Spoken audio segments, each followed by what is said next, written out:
Hey, you guys, how you doing?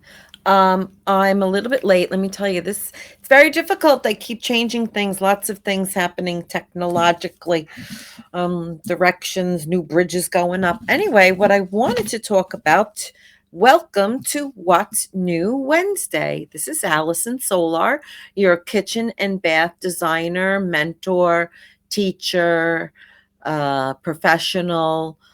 Um, it's all I talk about. It's all I do. So today I went into Brooklyn to do a design consultation. My new method of doing design work is just consulting. I will go shopping. I will do a floor plan. I will go to your house and do a design consultation. I'll go shopping with you if you want to buy tile and you need some advice. I'll give you all the consulting information, and you can go somewhere else to buy a tile, or through the tile person, plumbing fixtures, wherever I choose.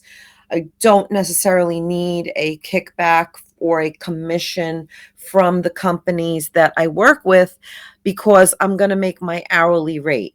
So it's not necessary as long as I'm getting paid by the hour. And how I would charge on a project like this is I would also charge for the set of blueprint plans. So documents would be X amount of dollars, and they're basic construction plans that need to be confirmed on site with plumbers, electricians, and whatnot. So I did a site inspection today, and it's an older house in Brooklyn. And there's older parts, newer parts. This house happens to be a detached property, a small piece of property. And what I wanted to say was I was measuring, and they've got all these soffits all around, and the floor is built up, and I'm looking underneath the sink, and the pipes are kind of weird. So it needs a lot of exploratory holes. And I told the client that's really the only way that this kitchen can be designed properly is if you start making holes. And if the client is really definite about doing their project, they're going to say, yes, please open these holes. Usually the contractors make as nice a hole as possible and try and put the little piece back in or tap it in, if it's sheetrock. If it's plaster, you might not be able to put that back, but it's all a matter of exploring, because there was some odd things when I was measuring. I had to actually go outside of the house, because you want to go outside if you want to see where vent lines are. The vent line for the sink, and the toilets and the sink in the bathroom, everything goes up in a vertical, a vertical stack out, and that's your main vent. Okay, so you have, and that's for air, because plumbing works on air and compressions and vacuums and valves. And I'm not a plumber, so I can't tell you how to run your plumbing, but I can tell you that's where the main is coming. That's where your vent is. And that is running through the wall. So you can kind of go outside and see where things are. This house happened to be, I couldn't see all the way at the top, but I was able to see a toilet line. So in this particular house, there was a lot going on. I can't share my screen. It's too complicated. I'll just put my phone up to the get back to the beginning.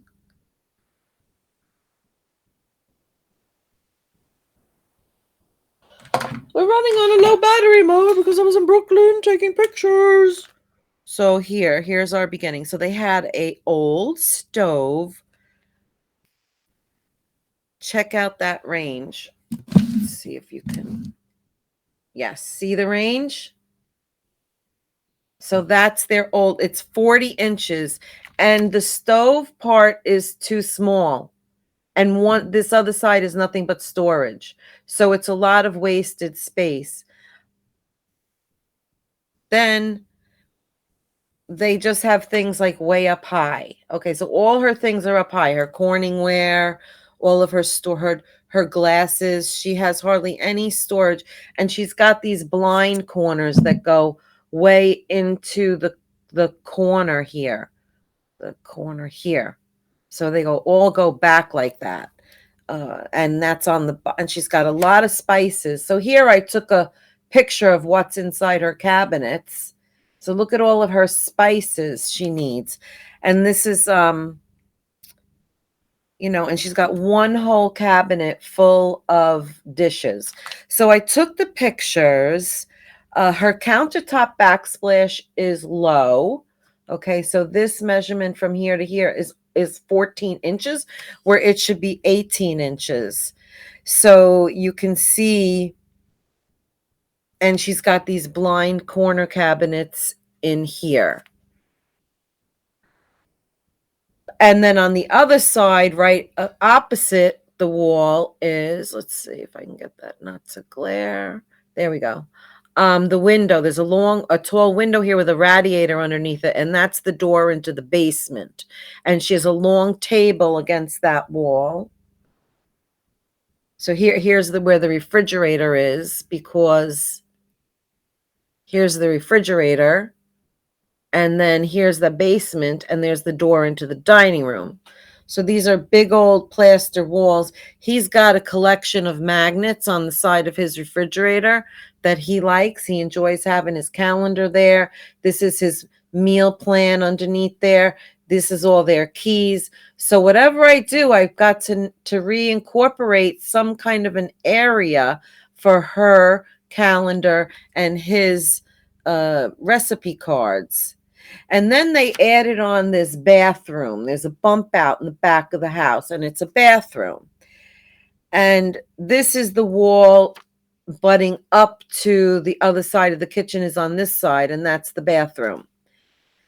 So it's very little. It needs to be all redone. So then I said, okay, that's butting up next to the wall. Now the next step as a designer, we go, let's look underneath the sink. Always take a picture of what is underneath the sink with the hot and the cold and the waistline. So I took a picture under the sink, and I said, wait a minute, what's happening over here?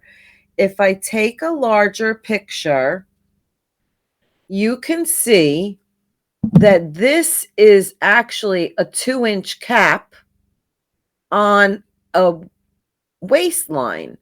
However, the actual P-trap is coming over and then out this way, running behind all of the cabinetry. And that line runs into the dining room. So why, though? Why am I not utilizing this vent right here? The only way to tell is to get the plumber in there or the contractor in there and find out if that pipe is no good. Is it collapsed? Is it rotted out? How long has it been capped off for? Because ideally, in this particular kitchen layout, I would like to see here, that pipe runs all the way through the back of the blind corner cabinet, all the way into the dining room. This is the dining room wall over here. So why does that do that? And God forbid anything happen, I can't bury that pipe. I need access to that pipe, because if it needs to be there, I have to be able to pull a cabinet in or out, or have a false wall or something like that. On the opposite side of the kitchen is this other wall, let's see, with a long table just against the wall, and they sit here. And there's the air conditioner. This is the back of the house. This is the side of the house. And they have an air conditioner blowing in here. And they just have a table here with no there's no storage, and they kind of just sit here, and they sit there all the time. And I mean, I don't like sitting. I would never design that for my customer to sit against the wall. Like, here, let's look at this wall. It's very unappealing. However, this could be really good storage for other things, except they want to be able to eat in there for two. So I've got my challenges because I've got my doors in the way. Dealing with a basement entryway that can't be modified, that goes down into the basement. She has all of this storage, which is in the basement going down. Then there's all of this above, which, they're in their 70s. So in 10 years, this is very dangerous to be taking what do they have on there? They have a blender. He has his food processor. They have actually two blenders, all kinds of gadgets there. Her kitchen plastic bags are there. Um, all of her Ziploc storage is there. So we've got to try and solve the problem in her little footprint kitchen, which isn't very big and has a lot of open,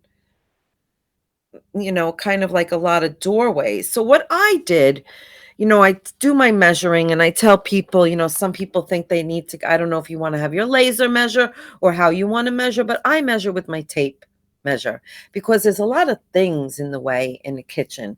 Like, I couldn't measure this and get a straight laser angle. She had too much stuff on her countertop. So it wasn't really that big. So what I do, and again, I wish I could just scan this in, but it's such a hassle.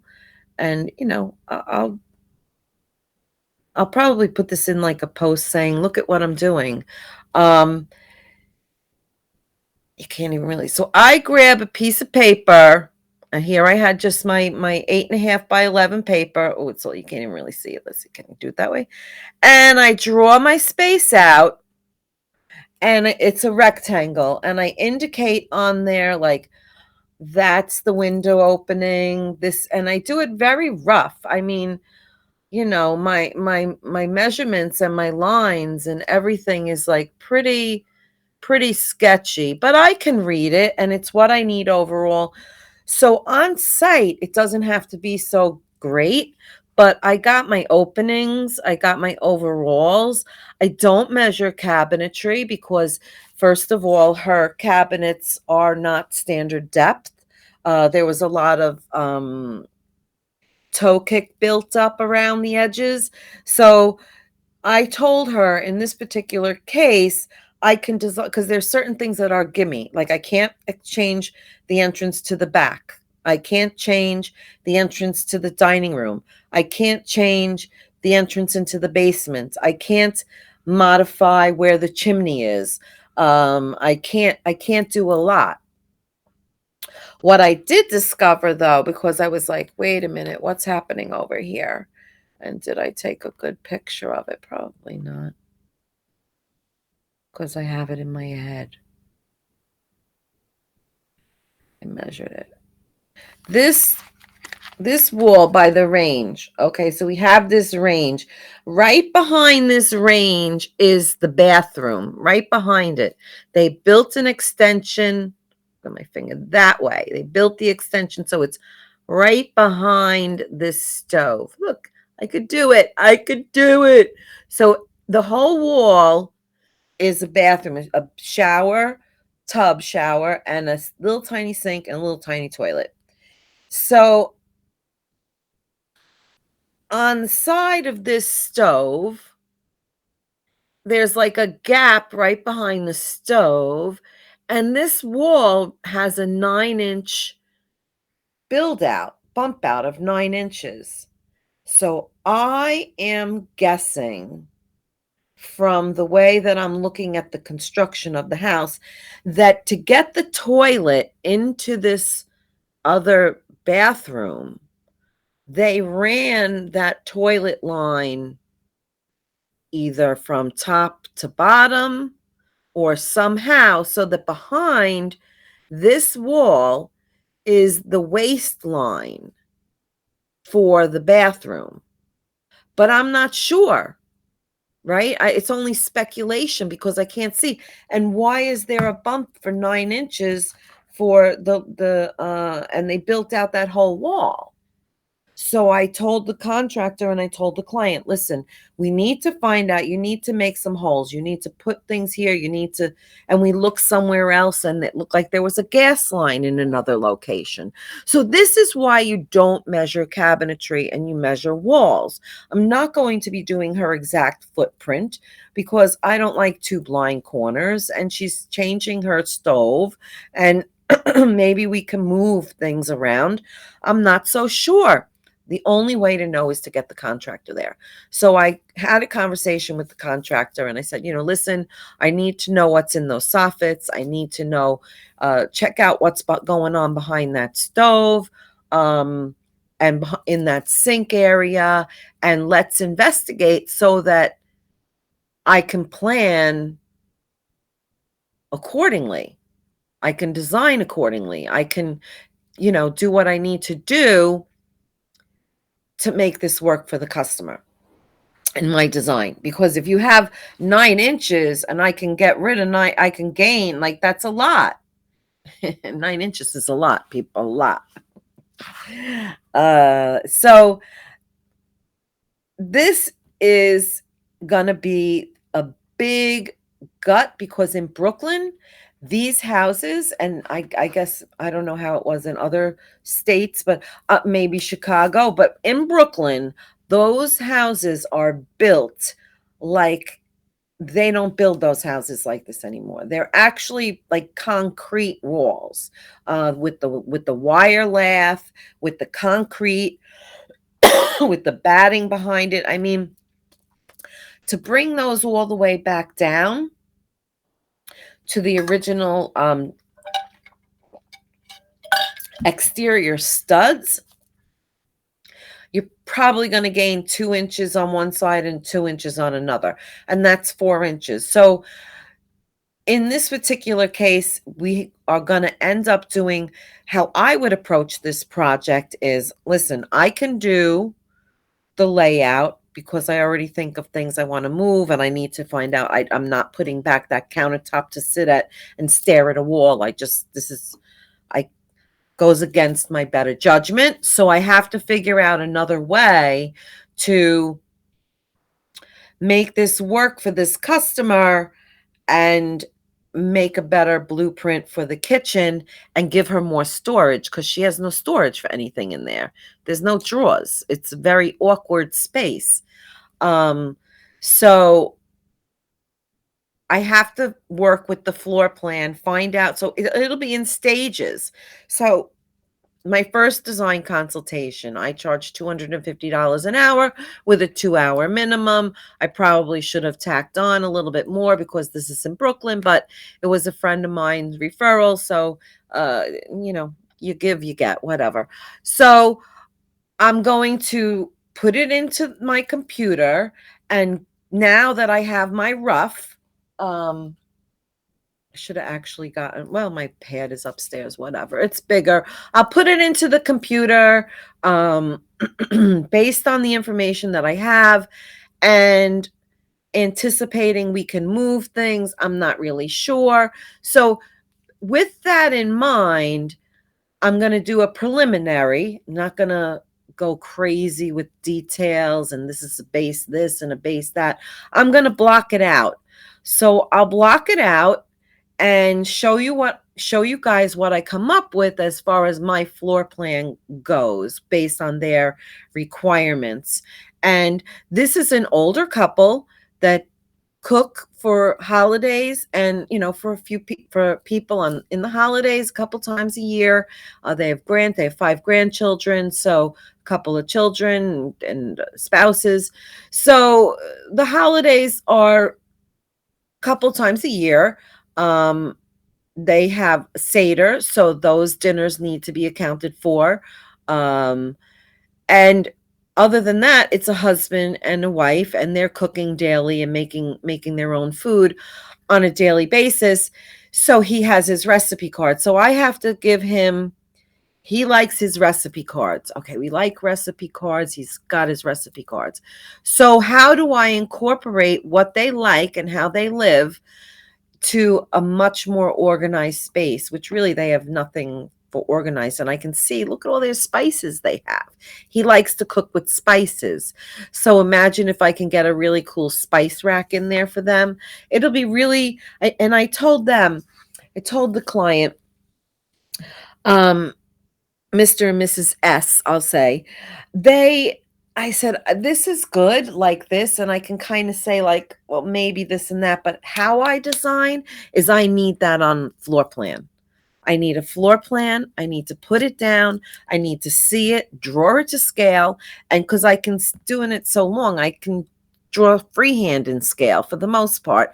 And once I have that in scale and I have that floor plan in front of me, I can just basically scribble away and put the refrigerator is there, there's the stove, there's the sink. And what else do I have? And erase and cover it with trace, and I get there with, I sketch it. I don't work it out on the computer. I just kind of like figure it out where I'm going from here. A blueprint, because there are givens that I just can't move certain things. I'm curious to find out what goes on with the plumbing, because that's really weird. I mean, I never, going into the dining room. And in the dining room, there's a bump out there in the dining room, like another column. So there's these weird columns for water lines and other things that I don't understand what's going on in that house.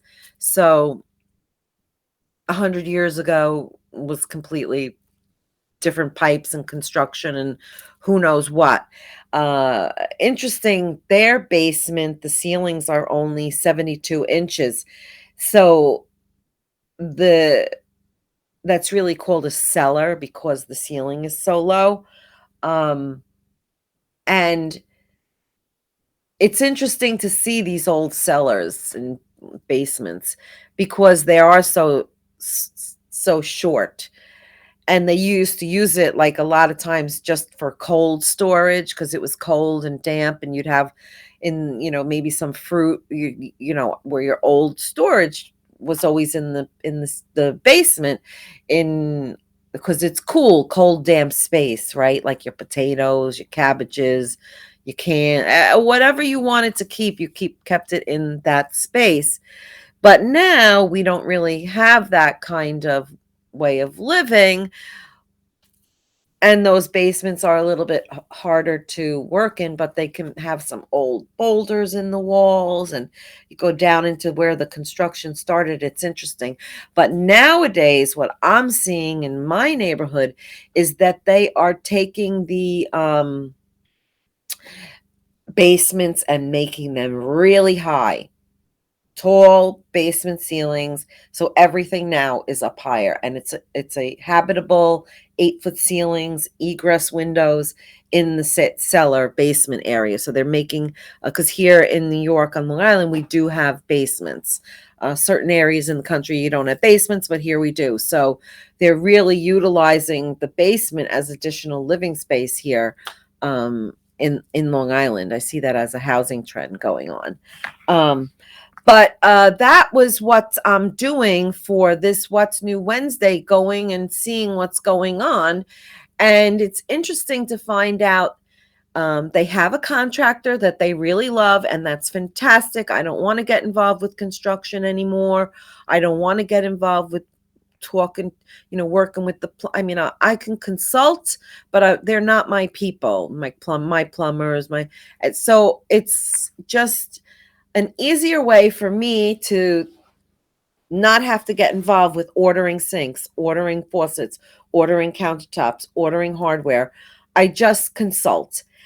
And that leaves me my precious time to work on the Kitchen and Bath Design Academy and my design intensive and webinars, because that's really an additional part of what I love to do. So in January, I'm going to be launching another design intensive, picking up another for the people who couldn't attend the end of the year, we're going to start a new session in January, and I will be holding some live webinars, and everything I teach is educational. Yeah, because I'm a teacher.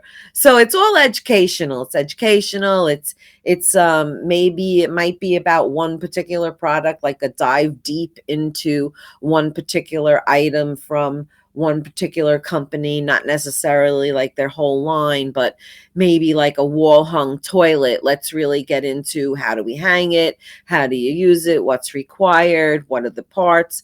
Not everybody is familiar with it. And, if you're not familiar with it, I'd love to teach and talk about it. So that's the kind of stuff coming up for January, February, March, April, May, June, and November, July. We went from June to November. Oh, Allison, I think you need a break. So anyhow, lots of things in store, like I always say, and keep an eye out for more stuff I'm doing more stuff. And I'm tired. Drove all the way to, let me tell you, Brooklyn took me 45 minutes to get in. No problem. In and in. I actually found a parking spot on the block. Thank God. Coming home, back to Long Island, an hour and 20 minutes. Maronna me. So an hour and 20 minutes it took me to get home. But whatever. So I'm tired now. Have a great night, and I will see you.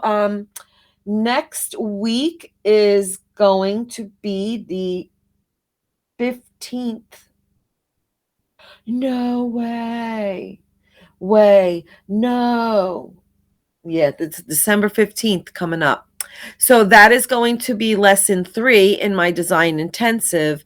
And we are going to be talking in my design intensive, in case you want to join my next session. I'm going to be talking about bathroom design procedures and practices for designing a bathroom, like the questions that you ask for bathroom design, and the products and the measurements and everything are distinct to bathroom design. So that's what I'm going to be doing and teaching my private design intensive class. So I look forward to seeing you guys all soon. If not, have a happy weekend, whatever. I'll see you when I see you. Peace out. Ciao for now.